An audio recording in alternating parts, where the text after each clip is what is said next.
Well, good afternoon, everyone. Thank you for coming and welcome to our webinar. My name is Spiro Kakoutis. I'm the Manager of Workforce Development and Sustainability at DAIR. And this afternoon, we're going to be hosting a webinar here on lean principles. As you know, DAIR is a nonprofit organization that's committed to furthering the causes of the aerospace sector in Ontario and all of Canada. And we have a number of initiatives, including our Green Fund, our Supplier Development Initiative, and our training, customized training.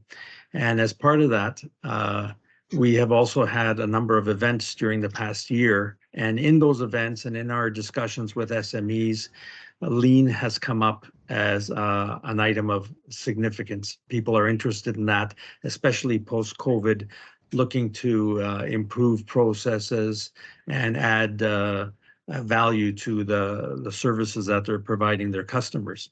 So we reached out and connected with CME, and I'll give you a little more information about them in a moment. They're the Canadian manufacturers and exporters, and we're going to be forming a partnership with regards to offerings with regards to lean training and certain services with regards to lean. So today we have the pleasure of having John Chaput, the Executive Director of the National Training Services and the Director of Business Development at CME, hosting this seminar and talking about lean. So just one note, this presentation will be recorded for your access later. So if that's an issue with anyone, please note that. And also the presentation will be shared later. With regards to questions, at the end of the presentation, it'll be open for questions. You can also submit them into the chat, or if you'd like just in an open discussion, whatever is best for you. So without further delay, I pass it over to John, and I hope everyone enjoys the webinar. Thank you, John, and thank you, everyone. Thank you, Spiro, and welcome everybody. I'm happy to be here. As Spiro said, John Chaput. I'm with CME, and really excited about this opportunity to have a conversation, do a little bit of sharing in really the beginning of what we hope to be a long and successful partnership between DAIR Hub and CME, and with the result being better access to gaining a competitive advantage through training and services through both our organizations. So we'll spend some time, you see the agenda up on the screen there, we'll spend some time going through lean, just an overview or refresher if you're not familiar with lean.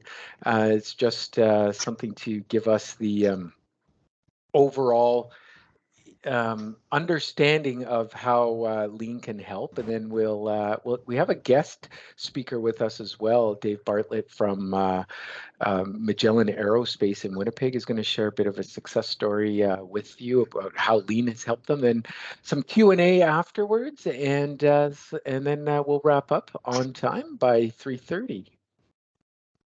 So lean fundamentals, let me just share with you at the highest level the things I'll be talking about today. It's a little bit of, what is lean, the definition of lean. It's a slight history of lean, some principles and strategy around lean management system, and finally just going to cap it off with how does technology play a role in business improvement today, and what's the connection to lean?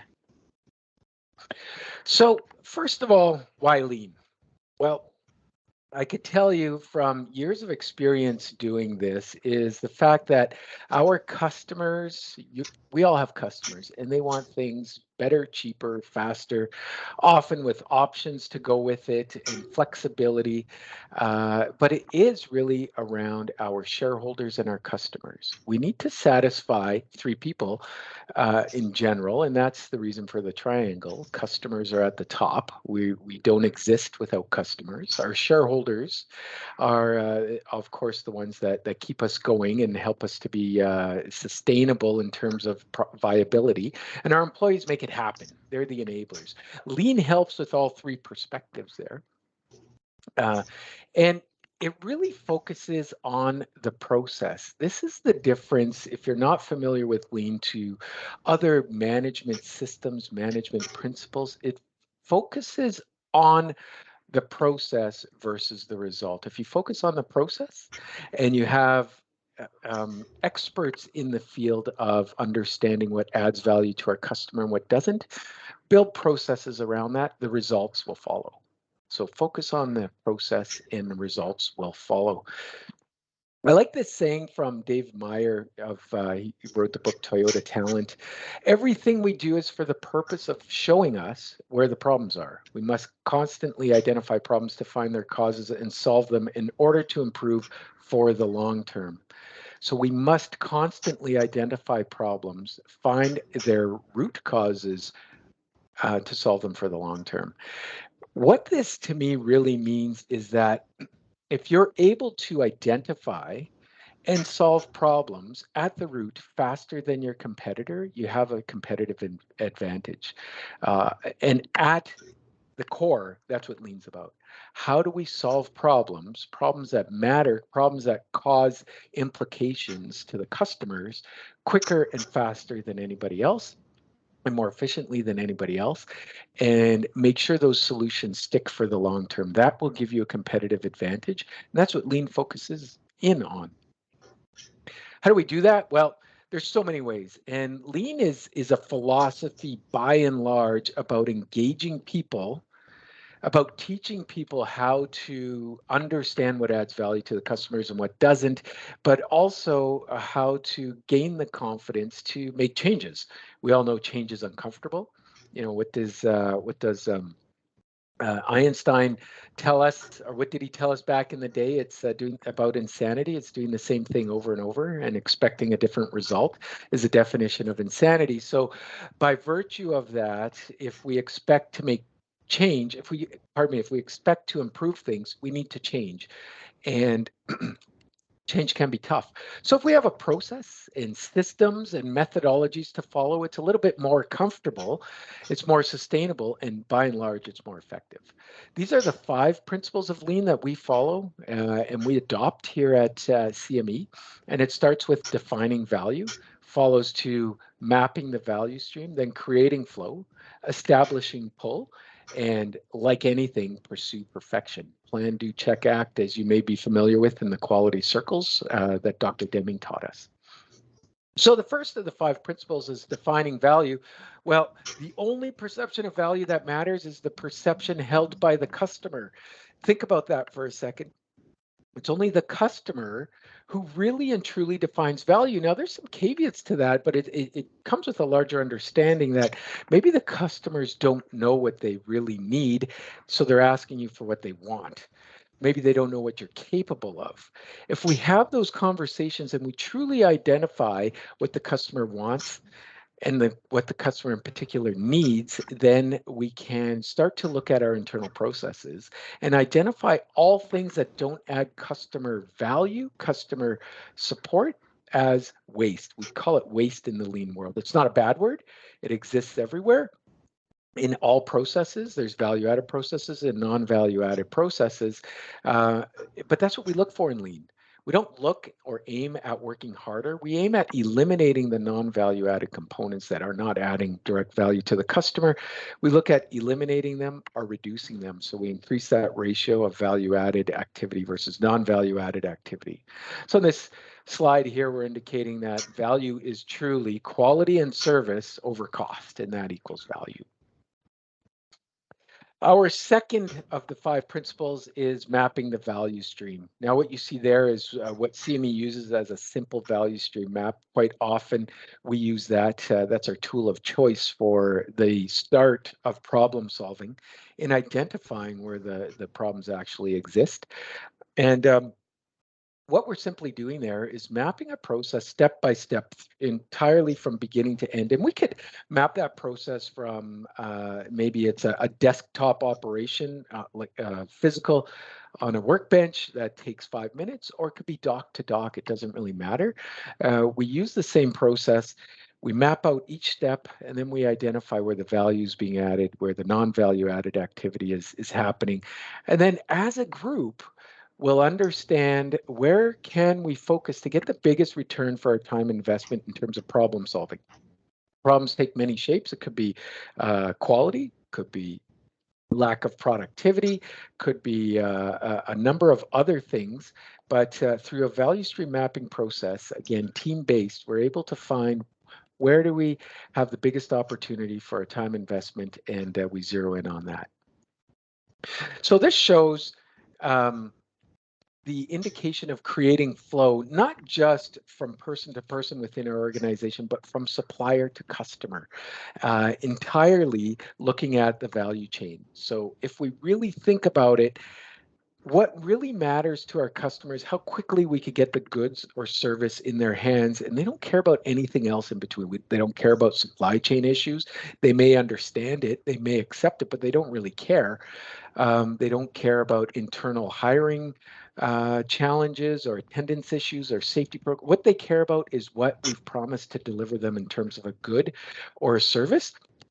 And that's what we're looking at. We want to create flow to eliminate the barriers that reduce the time it takes to create that flow. Because what we often say in the lean world, and this is what we train our lean green belts on, is that we use time as a competitive weapon. Because anything that takes time takes away from other opportunities. So no matter how you look at it, time can be used as a competitive weapon. Time could be represented by, it's taking us more time because we have rework, or simply because that's the way we've always done it. So if we try to reduce and squeeze our timelines, we'll become more competitive and most importantly, more responsive to our customers' needs, opening up more resources for us to respond in different ways. This represents a timeline. Again, this is foundational to lean. It represents, if you look at that timeline, quote to cash, or you could think about that as maybe a week's worth of time. In most organizations in Canada today, between 70 and 95% of what we do in our organizations is non-value added to the customer. If that seems extreme to you, just think about that at its core. If we're not changing fit, form, or function or information directly, we're not adding direct value to our customers. This doesn't mean we could get rid of all the non-value added activity or all the waste, because these are enablers. Think about photocopying, for instance. When you hit your button on your keyboard, you hit print, you want to print something, the value is being added when the ink's hitting the page for you. But non-value added activity would include things like loading the printer with toner and paper. These are enablers. We can't get rid of them, but we could certainly shorten the time it takes us to look for paper or outages of toner and things like that. And that's what lean looks at, is how do we reduce the risk of creating more time in our overall processes because we have non-value added activity. One of the things that helps us do this is an acronym we call Tim Woods. These are the 8 forms of wastes. And really just helps us to train our brain to look for opportunities for improvement. And we're honest with ourselves when we're walking in the office or on the shop floor or through the supply chain, looking at activity. We ask ourselves, is that waste or is it not waste? The second question we would ask is, if it is waste, can we do something about it? Then the third question is, will we? Because through the eyes of a lean practitioner, we'll see waste everywhere, but we can't fix everything. It doesn't make sense. It doesn't make logical sense. We have finite resources to fix these things. So we need to focus on the things that really matter. What helps us, as I said, to train our brain is understanding that transportation is a non-value added activity. Excess inventory, non-value added. Motion, waiting, over-processing, overproduction. Of course, defects. That's when we're making mistakes. And my favorite is the 8th one. It was added later. Lean started with only 7 wastes when Toyota came up with these principles by their general manager by the name of Taiichi Ono. But the 8th one was added later, which is underutilized employee skills. And what this means is 2 things. If we're not leveraging the passion of the people who do the job every day, nobody knows the issues more than the person doing the job every day. You can't hire a consultant to come in and say, here are your issues. We need to ask the people. What bugs you every day? What is your biggest challenge every day? What frustrates you? And then we could prioritize and fix. The other way this takes shape is by problem solving in a vacuum. That's not the right way to solve problems for an organization, because the only thing that sets you apart in so many ways from your competitor is your culture. And if you have a culture of collaboration and problem solving together, you'll be able to identify and solve those problems much quicker than your competition, which makes you more competitive. More competitive means more sustainable. So I like this here. The average person plus a standardized work environment and a challenge equals performance excellence. Well, what more can you ask for in the fact that um, when in the lean world, we want to standardize processes because that is the springboard for making repeatable, sustainable improvement, standard work processes. That could be standard operating procedures. It could take place as maybe a jig where things go into place in the same way, maybe mistake proofing through an app or a computer simulation. But it's all important, so we're not creating that eighth form of waste, is to challenge our staff, right? Not just to come in every day and, like I think of the old Bugs Bunny cartoons when the coyote and the dog come in with their lunch pail and they punch in and they punch out. They're not very engaged. But how do we engage our staff with a challenge, right? We think about this, there's often parallels to sports. How fun would sports be if we didn't have a live score, if we didn't encourage our players and our athletes to be all they can be every day, if we didn't give them instantaneous feedback and things like that? It wouldn't be that exciting. If we took away the scoreboard, spectators wouldn't care either. So how do we create these types of challenges in our workplace? Well, I'll tell you, it's not easy, but if you're having conversations, if you're doing the team problem solving through things like value stream mapping, you definitely will make progress and make work more exciting, which will create performance excellence. So as I mentioned, it's important to have standard processes and methodologies to engage people in problem solving and to engage people in continuous improvement. This is one of the ways we problem solve at CME. This is our, we call it our CDIS model for problem solving. And this represents, you can see the days listed underneath: one day, day one, day two, day three. This represents a 3-day Kaizen blitz. Now, Kaizen is simply translated to English means continuous improvement or change for the better. And blitz means a sudden concentrated attack. So this scenario we're looking at here is the model for having a 3-day improvement event that's a transformational event. So we're protecting our time for 3 days. Day one, we're clarifying and understanding the problem. We're going to the source of the problem. We're going to see, when we call that Gemba, we'll go see and we'll go find, we'll go experience what's happening that's causing the problem. Then we'll spend a couple of days determining the root cause and coming up with solutions, indicated here as countermeasures, and then we'll implement them. Once we've done that, we'll experiment 3 times, ideally, and then we'll standardize it. Once standardizing is done, we'll train all our staff on that, and maybe even share it across divisions and even across borders and continents. But that's a 3-day Kaizen Blitz problem-solving approach right there. This is what it looks like. You might be familiar with that value stream map I showed you earlier. There we have people actually in Gemba. On the right-hand side, they're observing the process, which is they're taking notes, which is going to lead them to create the value stream map. And in this case, it's a cycle time reduction. So they're focusing on the bottlenecks. What is causing our time to elapse in this process? So they pick the 3 areas of constraint, and they're going to problem solve based on those constraints. Here's another example of Office Kaizen. Here we have a group working in the office environment, and they've taken a process. They've reduced the processing time by 50%, with huge increase, 100% increase in line balancing through not only looking at the problem at the shop level, but understanding how it occurs, how the challenges in cycle time occur at the office level. Because 2/3 of the waste that happens in the factory actually initiates in the office. It could be things like miscommunication, the wrong part, work orders are lost, things like that. 2/3 of the waste often happens from the office. We only learn that by going to Gemba. One of the tools we use in Lean, and there's so many, 5S is a good starting point if you haven't done this already. It's also known as workplace organization and visual workplace. This is great for the office. It's great for the factory, the shop floor.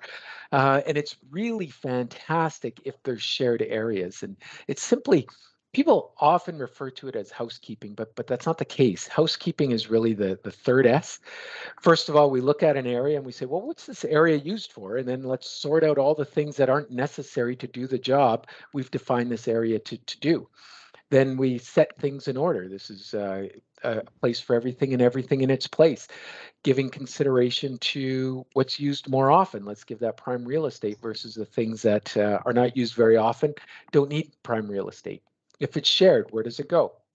We clean everything, make it as new as possible, maybe paint it up, change the lights, dust, things like that. Standardize it. So an example of standardization is you could imagine a tool board where you have all your different sizes of wrenches on the tool board, maybe some scissors and some pliers, and now you put shadows around them so you know where they're missing. This indicates a problem if it's missing at the end of shift. And we, as Lean practitioners, like to think of ourselves as problem solvers. That's what makes us tick. And then sustainability is easy if you've done a good job of the first 4 S's. So sort, set in order, shine, standardize, and sustain. And just a couple examples to show you what that can look like before and after. This is the real deal. This was, I believe this was a 1-day Kaizen blitz with a team of 3 people, just changing a little maintenance area to be more professional looking, more comfortable, more standardized. Another example here of some daily improvement. Using the problem-solving methods would be engaging people to give us their ideas of that can help us reduce the non-value added activity. Really interesting. I particularly like this first picture here. So this idea has came about through a guest touring the facility. And what we like to do in Lean World is share. So we have guests come through different facilities and we open our doors to guests, but the price of admission is giving feedback. And in this particular case, it was a bus manufacturing company and they had these hoses hanging from the ceiling, those air hoses, and every now and then it would damage the paint on a bus. It would bump into a bus and chip the paint or scratch the paint, which would create one of the waste, which is a defect or rework.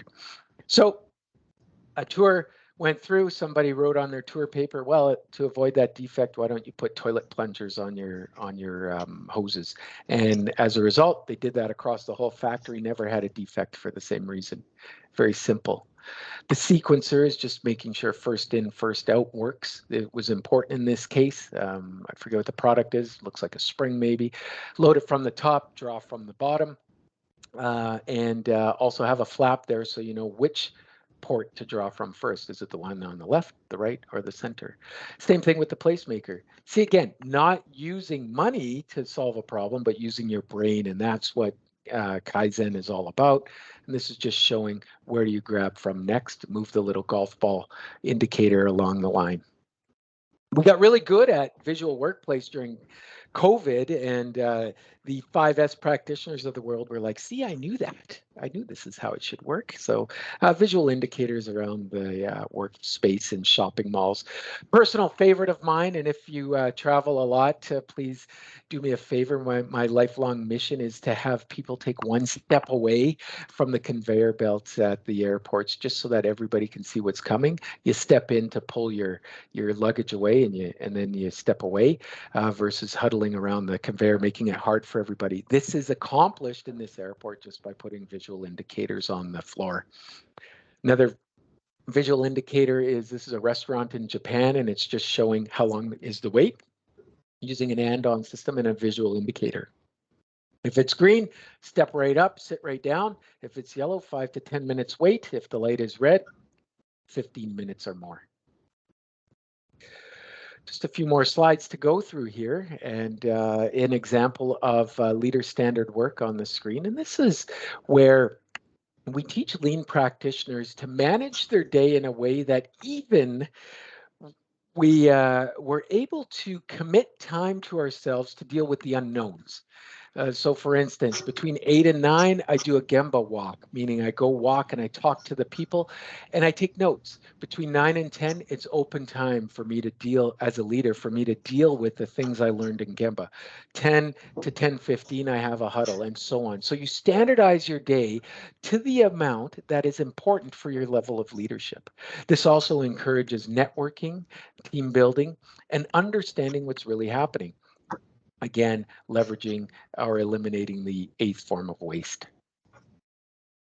This indicator here shows us that as we do and evolve lean in the workplace, those stairs sort of tell us the journey. We'll do 5S and we have a step change. Then we put standard work in. Then we do another improvement, maybe standardize some work through a VSM, a value stream mapping process. And then we standardize it and we'll implement some lean management.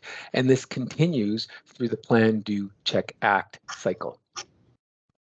We've done this stuff in healthcare, in over and over in aerospace in different ways, and in government, and of course in manufacturing.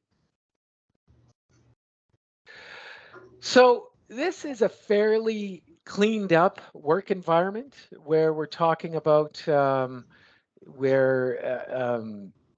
we've done a 5S blitz, we've done continuous improvement, but is it done? Are we complete with the work we need to do in this workspace? Well, maybe from a lean perspective, yeah.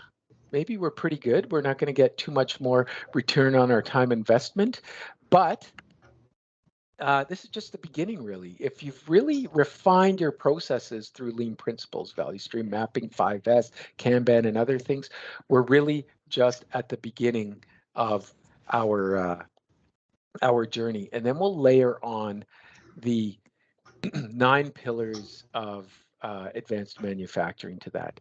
So what I'm telling you here is we can't effectively and efficiently implement new technologies until we've engaged our culture through the use of lean tools and culture building and building that problem-solving mentality, and then we layer on technology to take us to the next step that we can't achieve with the physical barriers, with the physical environment.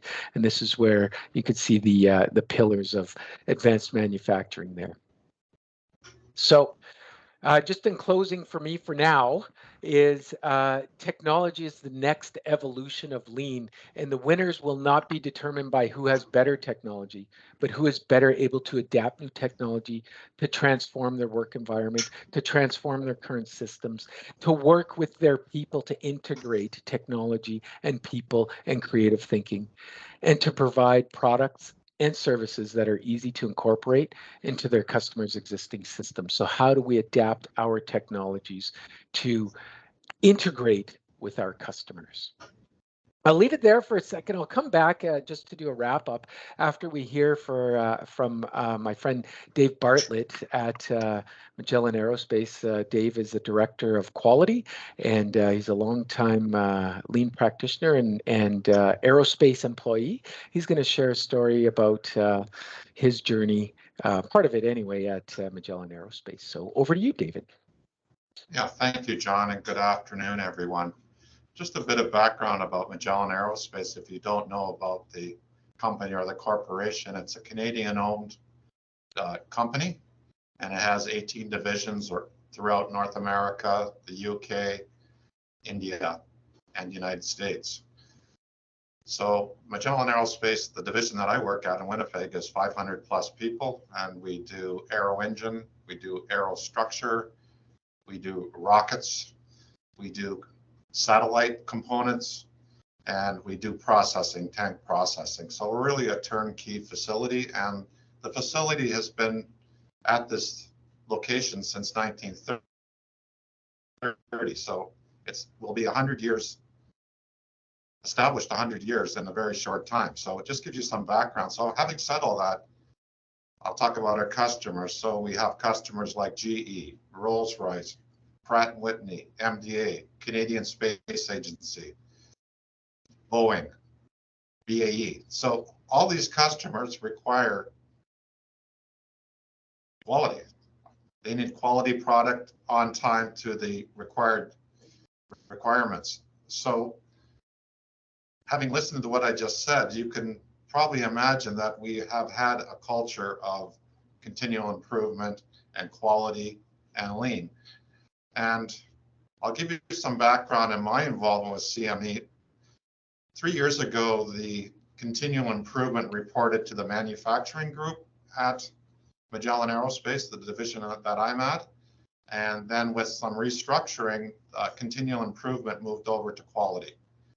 And I started being thrown a lot of acronyms like CME, MCSI. I didn't know what any of this meant. So my journey began right at the beginning with this company called CME. I didn't even know who they were or what they did for us.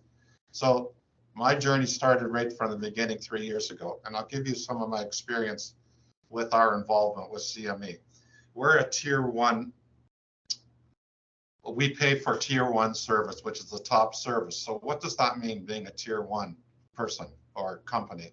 It means that we get facilitator days. So what are facilitator days? That means we have 7 days where we can have CME come into our facility and guide us, train us, work with us. And I'll talk about that later, but I find that to be very valuable. So what we're showing on the screen here, I'll just backtrack a bit because this meeting was scheduled sometime last year, around October, November, and it was to be presented by the manufacturing group. And there's nothing wrong with what the manufacturing group is presenting here, but this is more of a background of our improvement initiatives at Magellan Aerospace Winnipeg. So number one, we have performance and process measurements. Number two, we have delivery measurements. Now under quality, number three, we have quality clinics. These are shop floor events that we go down to the shop floor to investigate a problem. And we have countdown to 0 defects. Some of you may recognize that. Customers require that. Obviously, we have 0 defects, and we have to prove to our customers that we have those initiatives. And we have a countdown score that we must meet for corporate. Now, under 4, under Lean/Six Sigma, we have CI events that we must meet. We have a quota for our corporate. That doesn't mean we have to only meet that quota. But you can see there we have 6S events, total productive maintenance events. And under there, you'll see also, which is important for this group, is record our CME MCSI events, which I'll explore a little further in my conversation. But you can see it's important that we note that under our Lean/Six Sigma. And then also we have cost reduction initiatives. And if you just go to the next page.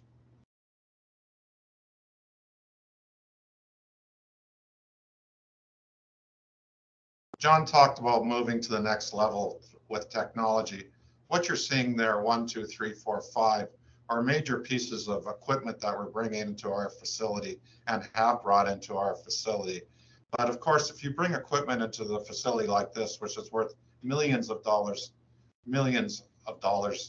of cost to us, we have to have lean continual improvement, because it's one thing to bring in fancy, shiny new equipment, but you want to make sure that we're optimizing and utilizing this equipment properly. So I'll go back a bit about my journey. So every month what happens is we're part of a group, and they call it a consortia. Now, what's a consortia? It's a group of approximately 5 companies, and there's multiples of these groups in Winnipeg. So within our group, every month we go out to someone else's facility, and part of lean and CI is spreading that culture within your own division. And the best way to do that is to bring someone to another person's facility, because that's what it's really about. It's about eyes on facilities, boots on the ground, and see what they're doing. And it's interesting because these visits to the other companies, not only, as John said, is it to see a facility, but what it really does is it initiates and motivates best practices, because from the aerospace world, we visit these other facilities, we have a look at their facilities, and generally, or not generally, there's a theme for every monthly meeting. It could be standard work, it could be value stream mapping, it could be something as a success. So what you do is you go through a real world exercise, you walk through the plant, and you have eyes on the facility. And what it does is it helps that facility. And so we have one of those every month. But there's something else that I'd like to tell you that I found really valuable is when people visit our facility, that really spreads the culture. Well, how does that do that? Well, in the summer, there was a lean event held in the city from all, CME held a cross Canada event where people from all provinces came to this convention, and they had a tour, and we were one of the stops on the tour, and we prepared for that tour, and we showcased our facility. It was about visual management systems. We went through the plant and put up placards. We involved the people. People were really interested to see what was going on. Once again, CI is a culture, lean is a culture. You have to involve people. People have to get excited. They asked why this group was coming through. We let them know ahead of time. We had tour guides. They walked through our facility, and they were very engaged. And in fact, those placards that we put up are now posted in the shop floor in the facility where we presented them, and people find that's a really great visual cue on the Lean, Six Sigma, continual improvement projects that we do at Magellan Aerospace.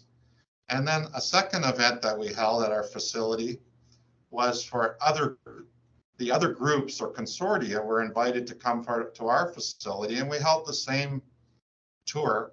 And once again, that reinforced to the people in our shop floor that yes, we're engaged in lean. We're proud of our facility. You should be proud of our facility. This is what we're doing. So I found that to be very positive in terms of the culture within our company.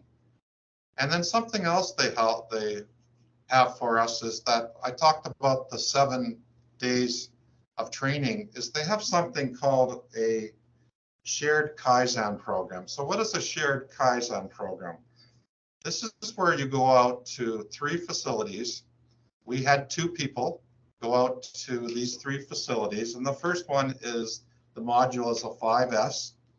It's 3 days, so 2 of our people go out to another facility, engage in a 5S activity or program, complete it at that facility, and then come back and do a 5S at our facility. So not only are they improving the company where they're visiting, but they come back and engage and improve our facility. The second part of that is a cycle time reduction, which is 4 days. Those 2 people go out to another facility, engage in a cycle time reduction, come back in and do the homework internally. And what I'm not mentioning is this is presented to our executive.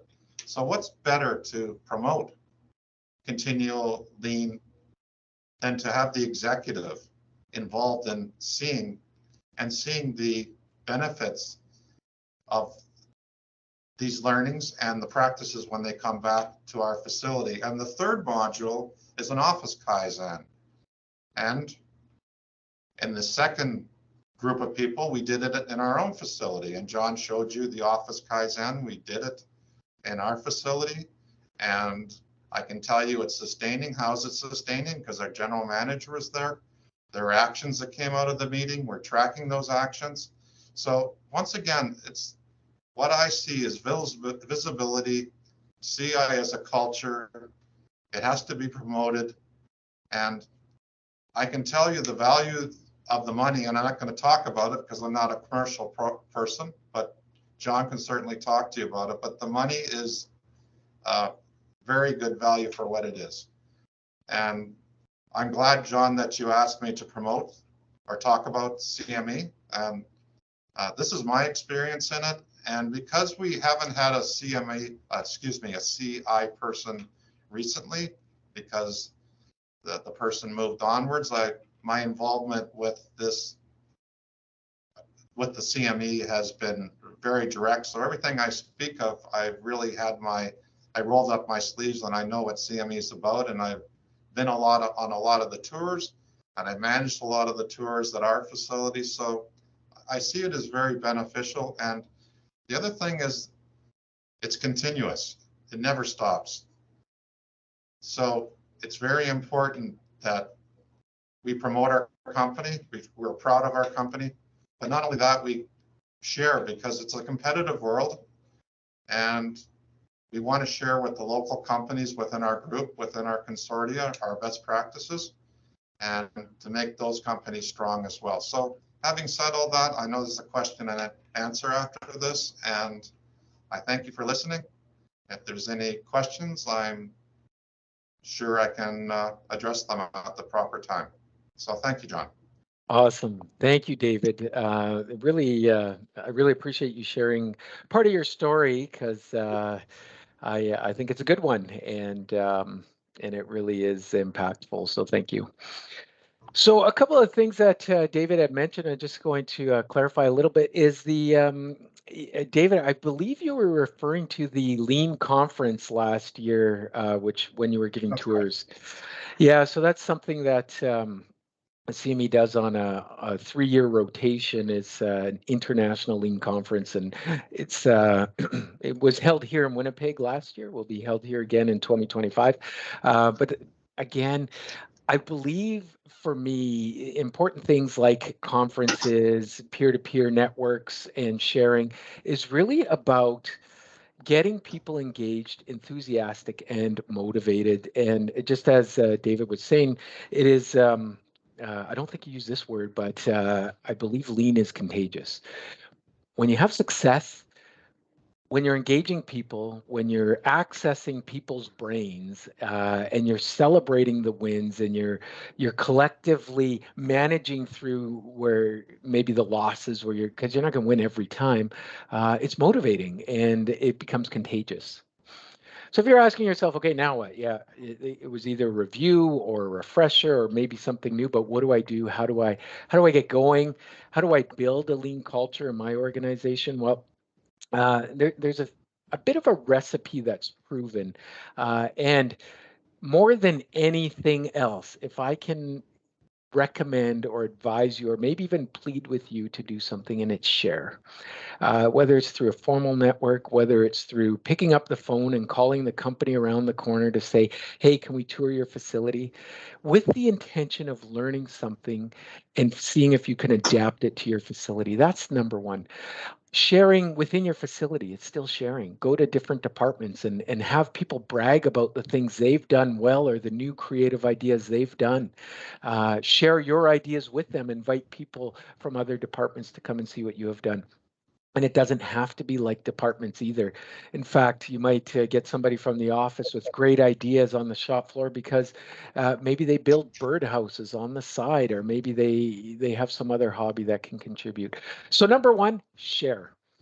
Don't worry about spending money. Don't worry about buying a solution, because that doesn't work. What works is sharing to start, building that openness in your culture for continuous improvement ideas and acting on the ideas.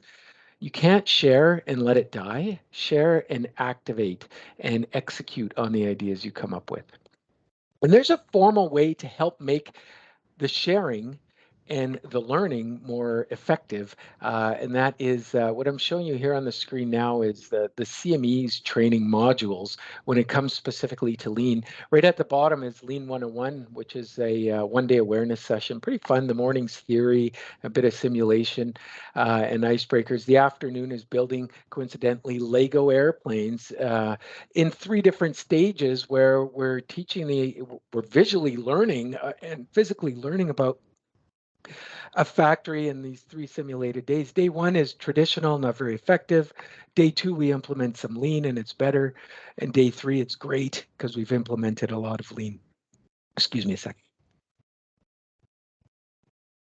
Next level of lean development is lean level 1. This is where we get people to learn how to actively contribute to continuous improvement and lean. That's a 5-day program. Then lean level 2, or green belt, which is a program to teach people how to be facilitators. It's not only a lean and continuous improvement training program, it's also a leadership program. And then we have leadership programs as well. So that's one model you can use to start your lean journey.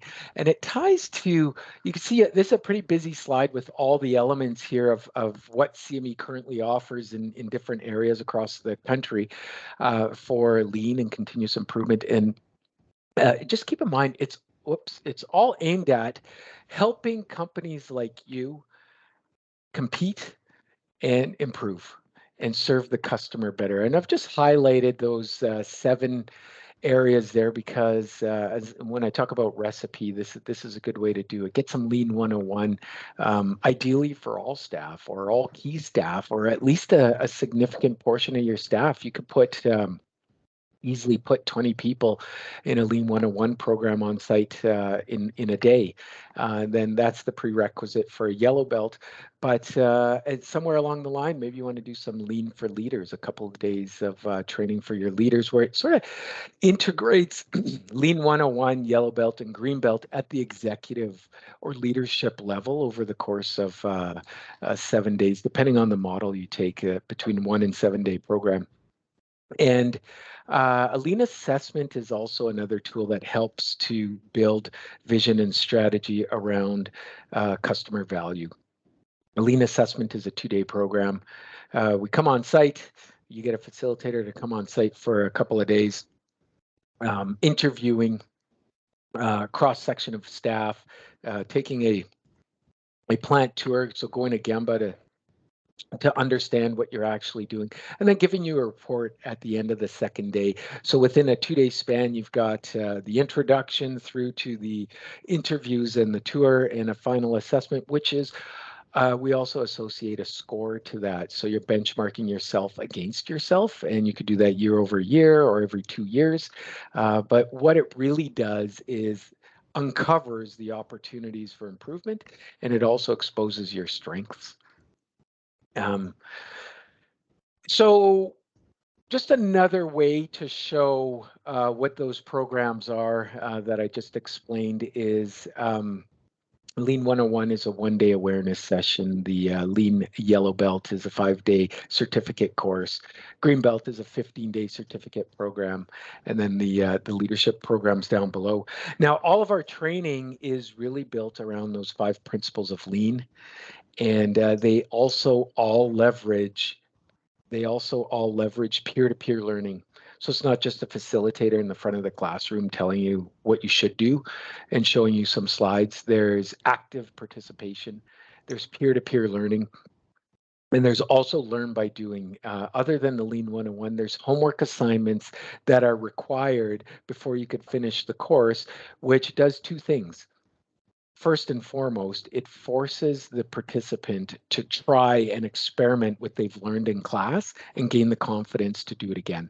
And secondly, it generally produces the ROI because their projects, particularly in Greenbelt, generally far outweigh the benefits of their homework assignments outweigh the costs of time and money for enrollment. So those are some things you can do. Now, the Greenbelt program, David was talking about this in a way where he said he sent 2 people to he called it shared Kaizen. There's 3 different modules. They're roughly a week long, a month apart, where they're going to implement Kaizen in a safe organization. That's a component of Greenbelt, and it is 1 week a month for 3 months. We teach principles, we teach leading, we teach personality profiling and team building, change management, and then we go out and we execute it, and the expectation is this Greenbelt participant does the same for their homework assignment and reports back next module. So just my final slide here is this stuff is available to you, just about all of it. Everything that's on the screen particularly is available to you in private sessions. And we also often run these publicly. You can see the dates for the Ontario public sessions up there.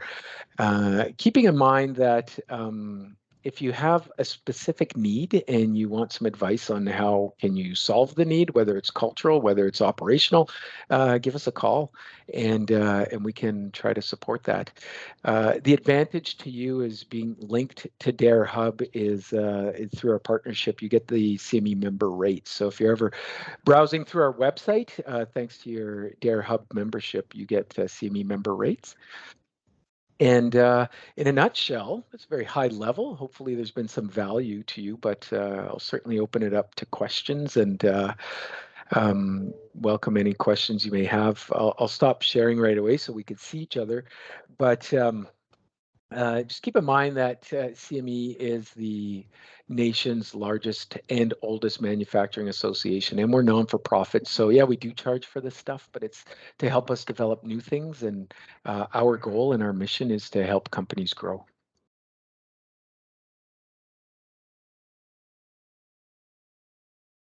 And I think I'll open it since I'm speaking right now, and I do have a few questions. I'll probably start the questions myself. So interestingly, David, you know, as part of Magellan, you mentioned 18 sites worldwide, and your facility has 500. And this is for both of you, I guess. A lot of the SMEs we're dealing with are small companies, just in time, very not the type of resources that maybe a Magellan has with regards to human resources, number of people. How would you suggest a smaller company start looking at this when they have so many constraints on their manpower? Yeah, I could certainly start with that. The majority of our programs start with, and CME's one of CME's purposes in the values added services, which is training compartment, is aimed at SMEs, small and medium-sized companies, to specifically deal with challenges companies have where they're resource constrained. So as an example, maybe an auto manufacturer has a training division, but a 50 to 250 person company doesn't have a training division, may not even have an HR manager. So on our training services, we fit that very nicely, and we could customize some of the programs as appropriate. But, and here's the but, there's options. And I would say if you're really resource constrained and you need to move the needle, get well, it could be CME or any other lean expert to drive a continuous improvement Kaizen event. What's the problem? Give us a couple of days. Let's transform it together. And you learn by doing that way. Then the next one, maybe you're ready to run it yourself. Maybe you're not, but you get closer to doing these things yourself. Great, thank you. Mhm. So and maybe any just other a questions? comment on that as well is that some of the companies within our group are very small companies.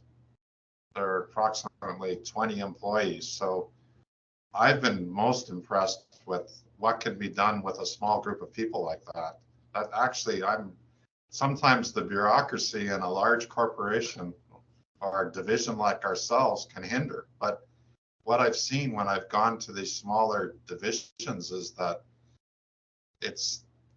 everyone's fully engaged. I find it remarkable because there's layers of bureaucracy that have to be cut at a division like ourselves. And these smaller, I can tell you, I'm almost in envy because they just go and do it. You're right. Yeah. That's a big advantage for sure. It is a big advantage, and you know, you just go do it. And once again, I see that as, yes, we have a lot of departments. Yes, we have HR. Yes, we have IT. Yes, we have all these, but the bureaucracy can be sometimes thick. So I don't think a small company should be intimidated. And also the training that CME provides is really valuable. They're willing to come in and they're the experts. And if people are intimidated or don't know what lean is or CI, I found that there's subject matter experts that come to our facility are top notch and they explain it very well. So I don't see that as a detraction from the journey, a small company. No, that's good feedback.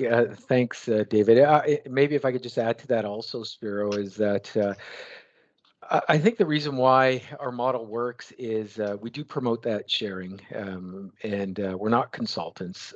We do try to help companies learn to do it themselves, and we also, all of our facilitators have been there, done that, in the way that they've been leaders applying this before we hire them. We don't hire somebody, for instance, fresh out of school and develop them to be a lean trainer. We hire somebody who's tried this in their organization, who has had some success with lean and Kaizen and different things, and then we develop them on the CME way of using the tool. Of training the tools. Using the tools is similar across organizations, but yes. Okay, and just a follow-on question, I guess, since I've got going here. David, you mentioned you learned about CME 3 or 4 years ago. Can you give us a little before and after? In other words, what was the culture and life like before, quality and so on? And then now that you've come this far up the road, what's it like and how might it be different in a positive manner, obviously? Right. Well, once again, I discussed it's a large company and watching the needle move is sometimes difficult to measure, but I can certainly say from my own viewpoint, from the director of quality, is that the benefit to having CME involvement with our company from the quality aspect is, I can't quantify it. I wish I could right now. If I was to go away and do some homework, it might be possible, but I would certainly say our involvement, and once again, I'm not the commercial person, that the money that's spent is very reasonable for the output. And you can't measure engagement, you can't measure enthusiasm directly, involvement of people. People, when they come in and they're excited to be involved in a project, these are all things that I can tell you that anyone's involved with these CME activities, I can see it, and in it myself as well. I mean, I've been in the business a long time, and I can get just as excited about anyone as young people. And we have to realize as well, there's a lot of people. That's another assumption. We're hiring new people, and there's new people that not everyone knows the practices or the culture or the CI activities or the lean journey. So we have to promote that. So there's intangibles. I understand your question. I would say it's certainly have been beneficial to myself and to the company. It's a difficult question to answer without giving you quantitative data. Did you have to overcome barriers like, people are resistant to change, and there you have people who have been doing it this way for 25 years and they don't want to change. How did you overcome kind of obstacles of that nature? That will always present itself, and we have an aging workforce, and what we found is that those people can stand to the side if they want, but it's quite remarkable what happens when enthusiasm comes in and results. That's the real thing. The 6S, we call 6S in our business, the 6 being S being safety, which is the most important thing, obviously. Safety, safety, safety. As we had an older operator who maintained his room the way he wanted, and we had 2 young people go in and start cleaning it up. And he didn't really want to get involved until about half a day into it. Guess what he was doing? He could see that it made a difference and he wanted to get involved. And I personally went down and watched, and I thought, wow, because I didn't expect that type of reaction from him. But it's people want to learn new things. People want to see improvements. Yeah. You always have that resistance. You always have that resistance, but the proof is in the doing. That's right. And like John said, it's contagious. So it looks like we have a question from Nick. Nick, do you want to go ahead and ask your question, please? Sure. Can everyone hear me okay? Yes, sir. Wonderful. So I was trying to write this in the chat and I kept editing it and rewriting it. And I figured the best way to do it is to just kind of get it out and talk.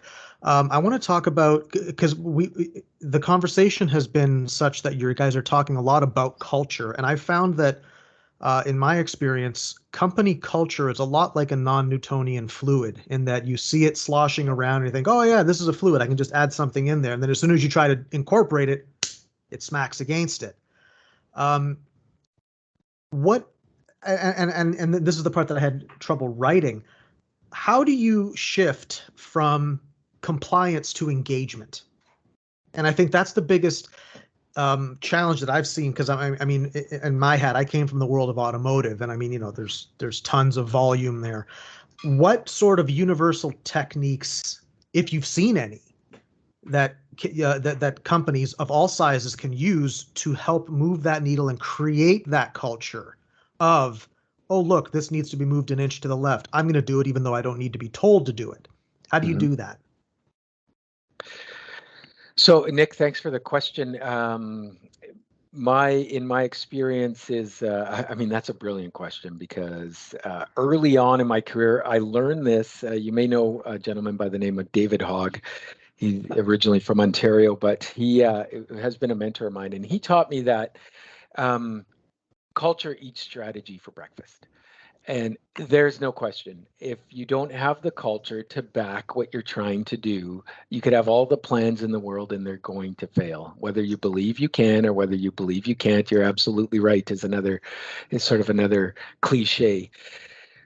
So in my experience, and I've gone from lead hand to supervisor, operations manager, general manager, and lean facilitator as a third party now. I would say undoubtedly there are two things that will help, and I don't think there's a magic bullet. But number one is leadership.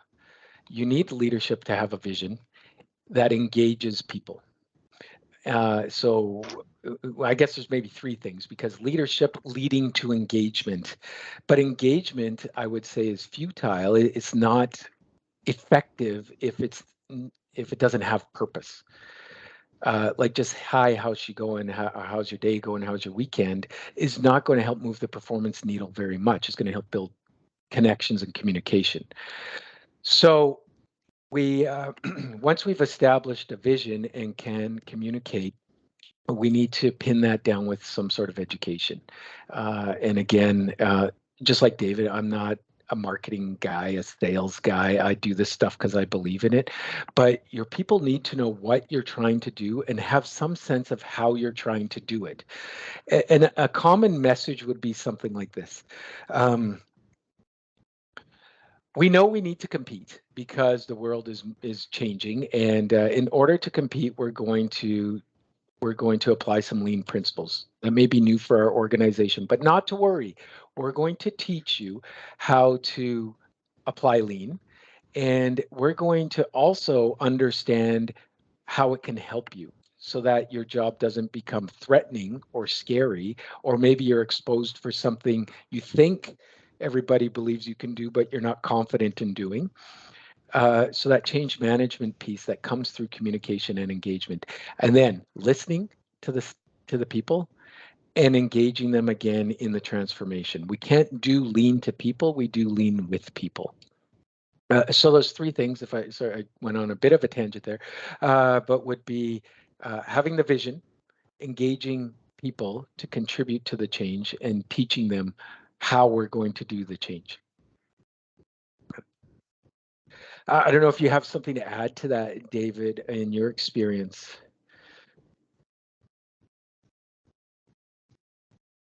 Yeah, that's a tough question, and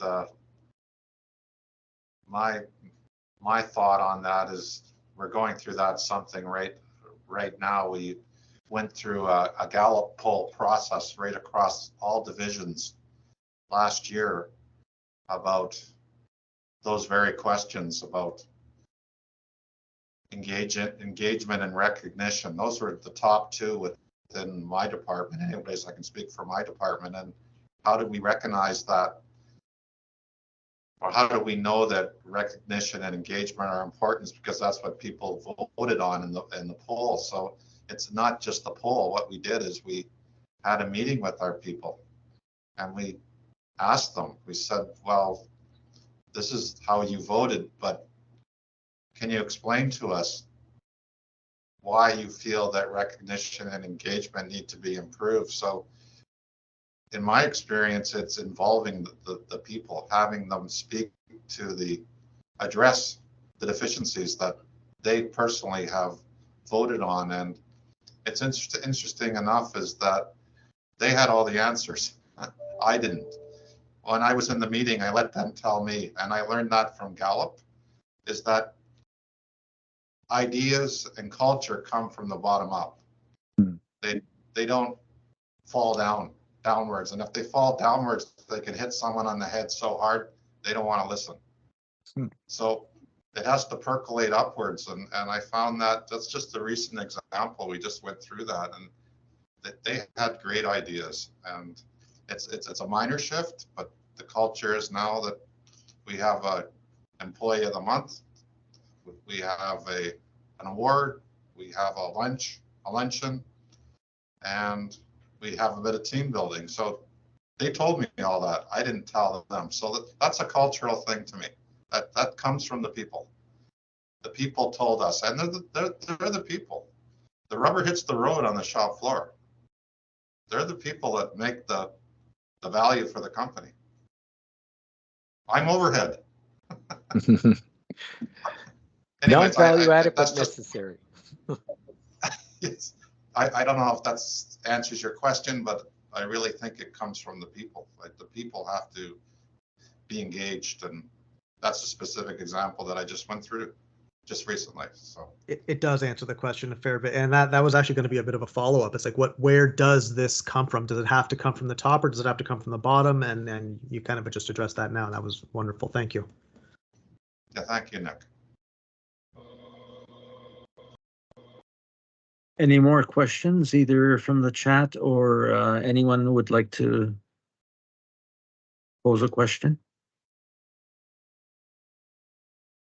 Well, I guess maybe I'll take this opportunity again. Thank you, John, for this excellent presentation, and David as well for your insights. I mean, part of DAIR's mandate is to add value to our customers, and we're doing this through this kind of process. So if anyone has any questions, please do not hesitate to either reach out to myself or CME, and we'll try to get more information out to you. I would just like to also add, we do have some other events that are coming up sort of related to this. If you look at the McMaster DAIR speaker series on the 11th of January, which is coming up very quickly, Shelley Peterson from Microsoft and Lockheed Martin is going to talk about high performance R&D. And then on the 24th, David Hyam, from a retired VP from Boeing, is going to talk about lean technologies as well. So look that up on McMaster/DAIR on their website, and you can get some further insights. But again, you know, our partnership with CME is being formed to try to add value for our customers so that you could add value to your customers. And we hope everyone found this useful. And if you'd like to pose any further questions, just email myself, Samantha, or CME, and we'll go from there. So having said that, thank you everyone for attending. Thank you again, John and David, and we appreciate everyone's time. Thank you very much.